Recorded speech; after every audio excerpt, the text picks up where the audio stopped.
Commander Zex of the Vorthan Empire adjusted his optical sensors for the third time that morning, squinting at the pathetic little settlement sprawled across the dusty surface of Kepler 422b.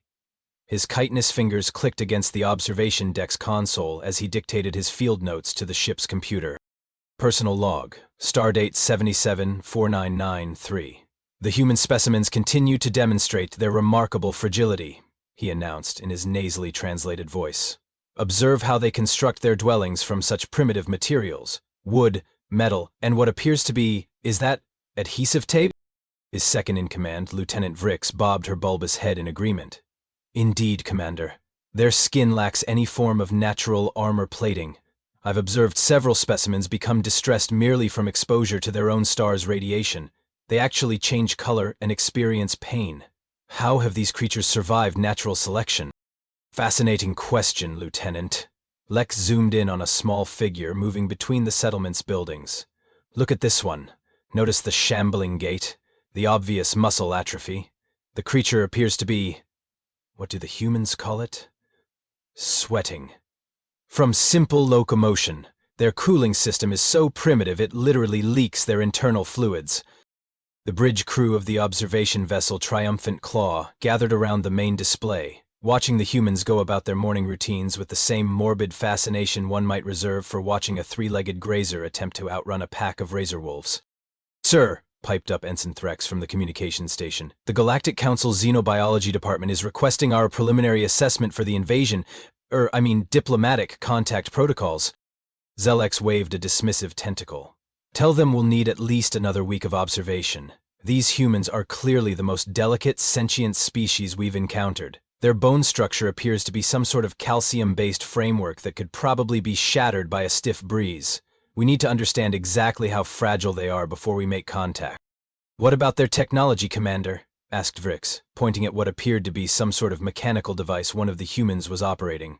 That contraption seems rather robust. Lieutenant, please. Look at the operator. The poor creature is clearly struggling with the weight of whatever primitive tool that is. See how it pauses frequently? Obvious fatigue. These beings have simply compensated for their physical limitations with crude mechanical aids. Quite clever, actually, for such a weak species. The crew nodded sagely at their commander's wisdom. After all, Zlex had studied 17 different alien species during his career in the Vorthan Xenological Survey Corps. He'd observed the crystal-skinned Thurians who could shrug off plasma fire, the metal-eating Grixons who used starships as appetizers, and the gas-based ethers who existed in dimensions that hurt to think about. Humans, by comparison, looked like they'd been assembled from spare parts by a cosmic entity with a peculiar sense of humor and a very limited budget. Continue monitoring, Zlex commanded, settling back into his command chair. I want detailed behavioral analysis on at least 6 specimens before we file our report. The Council will want to know exactly how gentle we need to be during first contact. These creatures look like they might literally die of fright if we approach too quickly. On the planet's surface below, completely unaware that he was being studied like a particularly interesting but pathetic lab specimen, Marcus Tank Rodriguez wiped the sweat from his forehead and went back to fixing his water pump. The aliens had no idea what they were in for. Marcus Tank Rodriguez stood 6 feet 4 inches tall and looked like someone had carved a mountain into the rough approximation of a human being, then decided the mountain wasn't quite tough enough and added some scars for character. His weathered hands could crush walnuts without thinking about it, and his idea of a light workout involved moving boulders to improve his garden's feng shui. The aliens, naturally, saw none of this. Fascinating, Commander Zlex muttered, watching Tank wrestle with what appeared to be a malfunctioning water circulation device. Notice how the specimen struggles with basic mechanical repair. The creature's limbs are clearly inadequate for the task. What Tank was actually doing was single-handedly lifting a 300-pound pump housing that would normally require 2 people and a pulley system. But the alien's sensors were calibrated for species with exoskeletons and redundant organ systems. To them, Tank looked like he was delicately handling gossamer butterfly wings while fighting off a case of the vapors. Commander, Lieutenant Vrix observed, the human appears to be leaking again. Yes, their primitive thermoregulation system continues to fascinate me. Look how the creature pauses every few minutes, clearly overwhelmed by the exertion. Zlex made another note in his log. I estimate this specimen can work for perhaps 10 minutes before requiring extensive recovery time. Tank had been working steadily for 3 hours without a break, unless you counted the time he stopped to drink directly from his water bottle, which the aliens interpreted as emergency fluid replacement therapy. "Sir, should we be concerned about the human's welfare?" asked Ensign Threx. "It seems cruel to continue observing if the creature is suffering." "An excellent point, Ensign. However, we must gather data. Science demands sacrifice. Though I admit, I'm growing rather fond of this particular specimen. Look at how it approaches each task with such determination. Quite admirable for such a fragile being." Tank finished reconnecting the pump's power coupling by tearing out the old wiring harness with his bare hands and jury-rigging a new connection using spare parts and what appeared to be sheer bloody-mindedness. The aliens watched this display of practical engineering with the same concern one might show for a butterfly trying to headbutt a brick wall. "The creature's problem-solving abilities are remarkable," Vix noted. "Despite obvious physical limitations, it continues attempting to manipulate objects far beyond its apparent strength capacity." "Indeed. Humans appear to possess an admirable, if foolhardy, persistence in the face of overwhelming physical inadequacy." Zex adjusted the zoom function to get a better view. "Wait, what's it doing now?" Tank had moved on to his vegetable garden, where he was casually uprooting tree stumps that had been giving him trouble, with his bare hands. The aliens watched in what they assumed was sympathetic horror as the delicate human struggled with small pieces of vegetation. "Commander, I'm reading stress fractures in the wooden implements the human is using," reported the science officer. "Poor creature. Its tools are failing, due to the immense strain it's placing on them during these simple agricultural tasks. Make a note that humans require extremely robust equipment to compensate for their physical limitations." Tank tossed a 40-pound stump over his shoulder like it was a paper airplane and went back to work. The stump landed with a crash that registered on the alien's seismic sensors. Did that piece of vegetation just cause a minor earthquake?" Threx asked, uncertainly. "Impossible," Zlex replied confidently. "Clearly a coincidence. Perhaps a small meteorite impact or tectonic shift.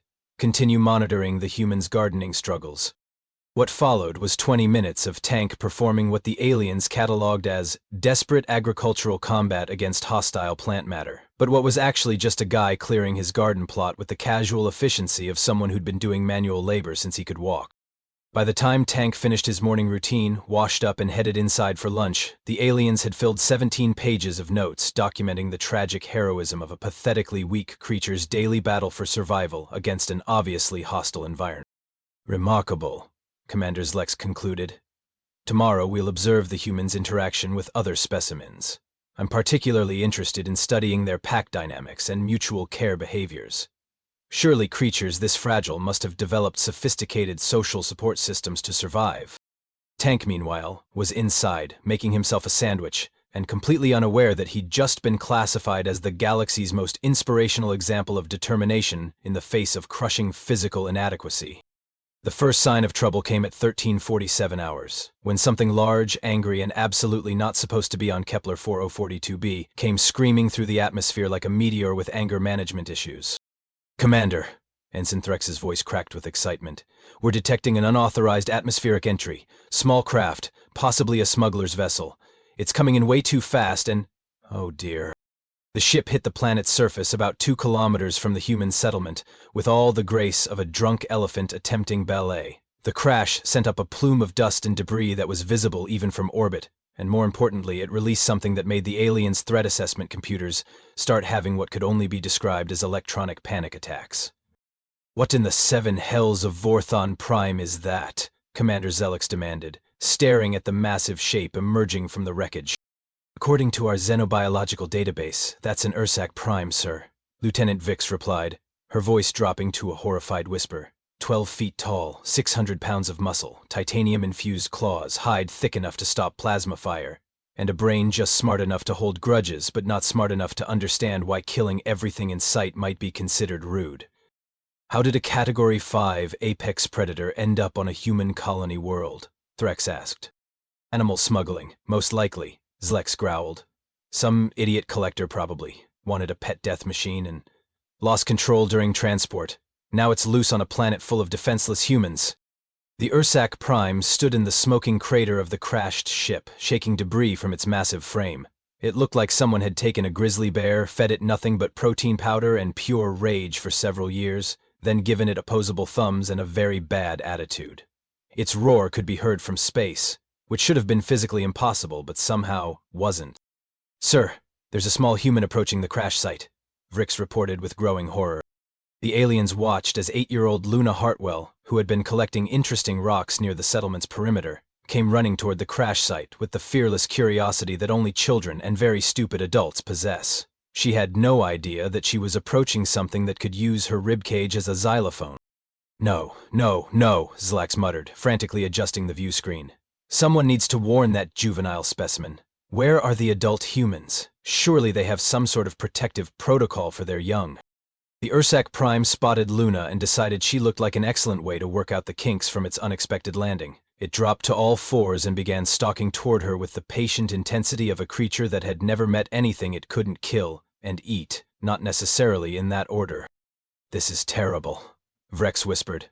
"We're about to witness the extinction of a human child. Should we intervene?" "Our orders are strict, non-interference until the Council approves contact protocols," Zex replied miserably. "But I can't watch this. Where are the adult humans? Surely they'll attempt some sort of rescue."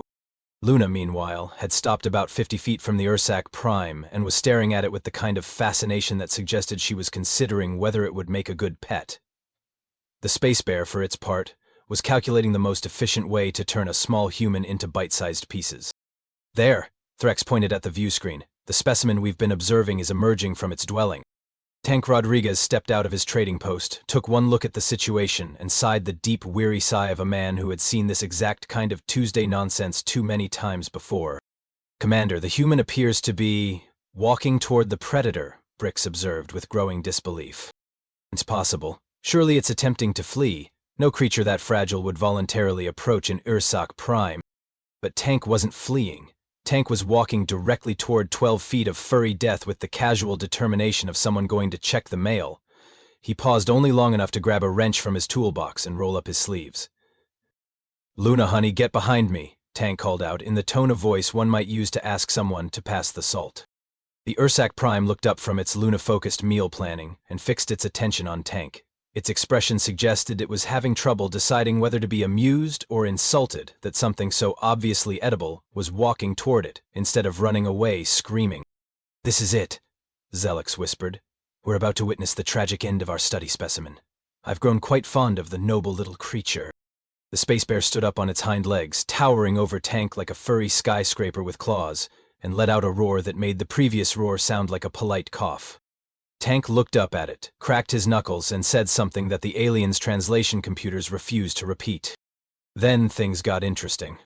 What happened next would later be described in Galactic Council records as physically impossible, a violation of several laws of physics, and the reason we now bring gift baskets when making first contact with humans.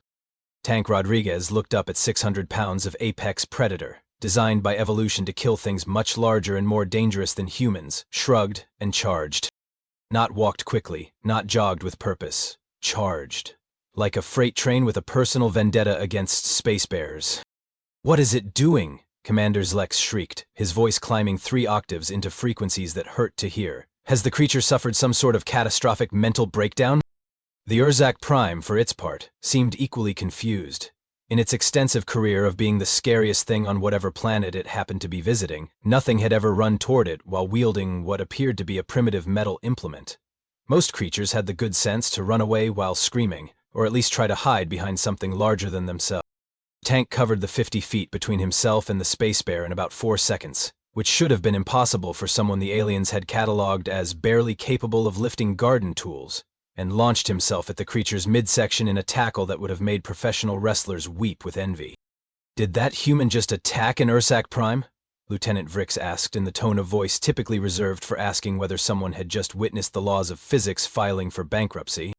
The impact sent both Tank and the Space Bear rolling across the dusty ground in a tangle of limbs, claws, fur, and what the alien sensors were reading as impossible levels of human stubbornness. The Ursac Prime tried to bring its titanium claws to bear, but Tank had somehow gotten inside its reach, and was now applying what could only be described as aggressive mechanical maintenance to the creature's anatomy.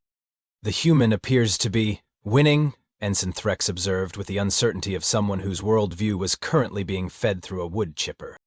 Tank rolled away from a swipe that would have removed his head, came up holding a chunk of debris from the crashed ship, and promptly used it to club the space bear across the snout with enough force to ring like a dinner bell. The Ursak Prime staggered backward, shook its head to clear the stars, and then did something that filled the aliens with existential dread. It looked worried. "Commander," Vrix whispered, "I think the Predator is afraid?" "Impossible. Ursak Primes don't experience fear. Their brain structure lacks the necessary neural pathways for—" Tank interrupted this scientific discussion by grabbing the space bear's leg, lifting all 600 pounds of furry murder machine over his head and slamming it into the ground hard enough to register on seismic sensors 3 continents away. "Okay, I'm officially updating my assessment of human physical capabilities," Threx announced. The space bear bounced once, rolled to its feet with the dignity of a creature that was rapidly reassessing its life choices, and attempted to retreat to a safe distance. This turned out to be a tactical error, because it gave Tank room to maneuver, and Tank with room to maneuver was apparently a very dangerous thing indeed. "Luna, stay behind that rock, sweetie," Tank called out conversationally while dodging a claw swipe that could have opened a starship hull. "Uncle Tank's just explaining some manners to our new friend here." He caught the space bear's next attack, twisted its arm in a direction that arms weren't supposed to go, and used the leverage to flip the creature over his shoulder in a move that the aliens' combat analysis computers refused to believe was happening. "Sir, our sensors must be malfunctioning," the science officer reported. "I'm reading impact forces that suggest the human is operating at approximately 15 times normal baseline strength for his species." "Recalibrate everything," Zlex ordered. "There has to be some sort of equipment failure." The recalibration confirmed what they were seeing. Tank Rodriguez was wrestling a Category 5 apex predator to a standstill, using nothing but his bare hands, a wrench, and what appeared to be concentrated human spite. The Ursak Prime made one final desperate attempt to turn the tide of battle, by rearing up to its full 12-foot height and bringing both claws down in an attack that should have ended the fight definitively. Tank responded by stepping inside the strike, catching both of the creature's arms, and then doing something that would haunt the alien's dreams for years to come. He smiled. "My turn," Tank said, and proceeded to demonstrate why humans had somehow managed to become the dominant species on a planet full of things that were bigger, stronger, and better armed than they were. The aliens watched in stunned silence as their fragile specimen methodically and efficiently turned an unstoppable killing machine into a very large, very confused, and increasingly cooperative conversation partner. By the time Tank was finished explaining the local rules of etiquette, the Ursak Prime was sitting obediently in the dust like a disciplined puppy, occasionally whimpering when Tank looked at it directly. "Good boy," Tank said, patting the space bear on its massive head. "Now, you're going to stay right here while I figure out what to do with you. Luna, you can come out now. But don't pet the nice space bear without asking first." The aliens stared at their screens in the kind of silence usually reserved for funerals, or the moment when you realize you've made a terrible, terrible mistake. What followed was perhaps even more disturbing to the aliens than the actual fight itself. Tank Rodriguez, having just defeated a creature that could theoretically eat a small spacecraft, stood up, dusted off his pants, and began what could only be described as post-combat routine maintenance. "Okay, big guy," Tank said to the Ursak Prime, who was still sitting obediently in the dust like a 600-pound traumatized golden retriever. "Here's the deal. You can stay on the planet, but you're going to need to learn some ground rules. Rule 1, no eating the neighbors. Rule 2, no property damage unless it's an emergency. Rule 3, if you want food, you ask nicely instead of trying to murder people." The space mare nodded solemnly, apparently having discovered that agreeing with Tank Rodriguez was significantly healthier than disagreeing with him. "Commander," Lieutenant Vrix whispered, "is the human domesticating it?" "I don't know what the human is doing," Zlex replied, in the hollow voice of someone whose entire understanding of the universe had just been fed through a blender. "Our xenobiology texts clearly state that Ursak Primes are impossible to tame, train, or reason with." "Maybe the texts are wrong, sir." "Lieutenant, those texts were written by species with natural armor plating and redundant organ systems. If they couldn't handle an Ursak Prime, how is a creature made of meat and wishful thinking managing it?" Tank, meanwhile, had moved on to the practical aspects of space bear management. He walked over to the crashed smuggling ship, poked around in the wreckage for a few minutes, and emerged with what appeared to be a broken plasma conduit and some heavy-duty restraint cable. "Luna, honey, could you run back to the trading post and get my toolkit? The big one, not the little one." "Okay, Uncle Tank," Luna called back cheerfully, apparently completely unfazed by the fact that she'd just witnessed a man wrestle an apex predator into submission. She skipped off toward the settlement with the casual air of someone for whom this was just another Tuesday afternoon. "Sir," Ensign Threx reported, "I'm reading massive plasma discharge from the wreckage. That conduit the human is handling should be lethally radioactive." Tank held the broken plasma conduit up to the light, examined it critically, and then began the kind of field repairs that would have required a full engineering team and hazmat suits on any civilized world. He did this while the plasma conduit was still active, sparking and occasionally attempting to electrocute him. "The human appears to be immune to plasma radiation," the science officer reported in a voice devoid of hope. "Add it to the list," Zlex muttered. "Right below, apparently capable of lifting 600 pounds and negotiates with apex predators." Tank finished his improvised engineering work by fashioning what could only be described as a plasma-powered containment collar from spare parts, duct tape, and what the aliens were beginning to recognize as pure human stubbornness. He fitted it around the Ursic Prime's neck with the casual competence of someone who regularly performed impossible tasks before lunch. "There we go," Tank said, patting the space bear's massive shoulder. "That'll keep you from wandering too far until we figure out proper accommodations. Think of it as a really high-tech invisible fence." The collar hummed softly with contained energy that should have been enough to power a small city. Tank had apparently built it during a coffee break. Luna returned with the toolkit, which turned out to be less of a toolkit and more of a portable engineering workshop that Tank carried around for everyday repairs. The aliens watched in growing horror as he used equipment that shouldn't have existed on a frontier world to perform maintenance tasks that shouldn't have been possible with improvised materials. "Now then," Tank said, addressing the Ursac Prime directly. "You're going to need somewhere to stay. Can't have you sleeping rough. Bad for the ecosystem." He gestured toward a grove of trees near the settlement. "You can set up over there, but remember the rules. No eating people, no property damage, and if Mrs. Henderson offers you cookies, you say thank you." The space bear nodded again, apparently having accepted that its life now involved following human etiquette protocols. Tank wiped his hands on a rag, picked up his wrench, and began walking back toward his trading post. Just like that, as if wrestling apex predators was simply part of his daily routine, filed somewhere between fix water pump and tend garden. "That's it?" Vix asked incredulously. "He's just going back to work?" "Apparently so," Zlex replied faintly. Luna fell into step beside Tank, chattering excitedly about her new space bear friend. Tank listened with the patient attention of someone who was genuinely interested in an 8-year-old's observations about xenobiology, occasionally offering practical advice about proper space bear care and feeding. "Uncle Tank, can I name him?" "Sure thing, kiddo. What did you have in mind?" "I was thinking, Mr. Snuggles." The aliens watched as Tank Rodriguez, who had just defeated a Category 5 apex predator in single combat, nodded seriously at the suggestion that they name it Mr. Snuggles. "Mr. Snuggles it is," Tank agreed. "But remember, even friendly space bears need their personal space." He paused at his trading post's front door, looked back at the Ursac Prime, who was now apparently named Mr. Snuggles, and added, "Oh, and if you get hungry, there's a crashed smuggler's ship over there. Help yourself to the emergency rations. But don't eat the electronics. Bad for your digestion." Then Marcus Tank Rodriguez, the man who had just redefined what the galaxy thought was possible for baseline human beings, went inside to finish his sandwich and get back to fixing his water pump. The water pump that had been giving him trouble all morning and was clearly the real priority here. Mr. Snuggles settled down in his designated grove and began what appeared to be a serious reconsideration of his life choices, while the aliens sat in their observation ship trying to process what they'd just witnessed. "So," Threx said finally, "should we update our threat assessment of human capabilities?" Commander Zelex stared at the view screen, where Tank could be seen through the trading post window, calmly eating lunch while reading what appeared to be a technical manual. "Update it," Zlex repeated slowly.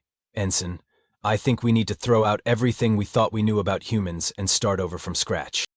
The emergency session of the Galactic Council convened exactly 47 minutes after Commander Zlex transmitted his urgent priority alpha threat reassessment report. Representatives from 43 different species materialized via hologram in the Council's main chamber, their various forms of communication creating a cacophony that sounded like a universal translator having a nervous breakdown. High Counselor Vethkar of the Crystalline Hegemony, whose species had conquered 17 star systems using nothing but superior firepower and aggressive taxation policies, called the session to order with the kind of authority that came from having natural diamond armor plating. "Commander Zlex," Vethkar's voice resonated through the chamber like crystal wind chimes in a hurricane. "Your report claims that our preliminary assessment of human capabilities was, and I quote, so catastrophically wrong that we should probably consider changing careers to something safer, like juggling antimatter. Please elaborate." Zlex activated the holographic display system, and suddenly the council chamber was filled with a three-dimensional replay of Tank Rodriguez wrestling Mr. Snuggles into submission. The assembled representatives watched, in the kind of stunned silence typically reserved for witnessing the heat death of the universe. "As you can observe," Zlex began, his voice cracking slightly, "the human designated as Specimen Alpha demonstrated combat capabilities that our xenobiology databases classify as physically impossible. This baseline human, with no apparent cybernetic enhancements, powered armor, or performance-enhancing mutations, defeated a Category 5 apex predator in single combat. Counselor Thrix of the Hivemind Collective, whose species communicated through interpretive tentacle dancing, performed what could only be described as aggressive disbelief choreography. The translation matrix rendered this as, 'Are you certain your observation equipment was functioning correctly?' We recalibrated our sensors 17 times, Lieutenant Vix interjected from the bridge of the Triumphant Claw. The readings are accurate. The human-generated impact force is equivalent to a Class 7 kinetic weapon using only his biological musculature. The representative of the silicon-based eternal conglomerate, a being that looked like a mobile mountain with opinions, rumbled ominously. This is concerning. Our invasion fleets were designed to handle fragile organic opposition. If humans possess this level of baseline combat capability, It gets worse, Zlex continued, advancing the holographic replay to show Tank's casual plasma conduit repairs. Observe the human's interaction with highly radioactive materials. He demonstrates complete immunity to plasma radiation while performing complex engineering tasks that should require specialized equipment and extensive safety protocols. The gaseous entities of the Nebular Collective, who existed as sentient clouds of cosmic dust, began swirling in agitated patterns that their translator rendered as increasingly creative combinations of profanity, in 47 different languages. Furthermore, Zex pressed on, determined to complete humanity's transition from harmless primitives to absolutely terrifying death monkeys in the galactic consciousness.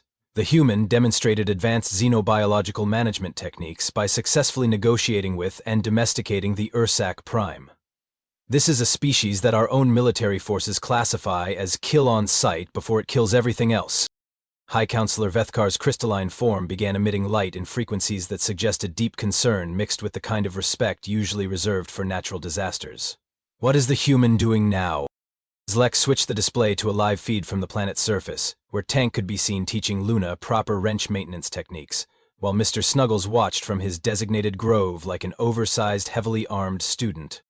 The human has returned to routine agricultural and mechanical maintenance tasks, Zlex reported. Our analysis suggests that defeating apex predators represents normal baseline behavior for this species.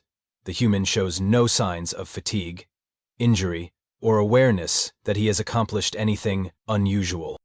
The chamber erupted in 43 different species equivalent of panicked babbling. The translation matrix began smoking from the effort of rendering simultaneous expressions of existential dread in so many different communication formats. Order! Order! High Counselor Vethikar's voice cut through the chaos like a crystalline blade through soft butter. What are your recommendations for proceeding with the human contact protocols? Commander Zlex consulted his notes, which by now resembled a manifesto on the fundamental inadequacy of all known xenobiological classification systems. I recommend immediate revision of humanity's threat assessment, from Category 1, primitive harmless, to Category 10, approach with extreme caution and really nice gifts. Category 10, gasped the representative of the Tentacled Scholars Union. We don't have a Category 10. We do now, Zarex replied grimly. I also recommend that all first contact protocols be updated, to include offering tribute rather than conquest. Based on our observations, humans appear to respond positively to respectful diplomatic overtures, and may be willing to coexist peacefully with species that don't try to eat their children. What kind of tribute? Asked the Hivemind Collective's representative, now performing what appeared to be interpretive surrender choreography.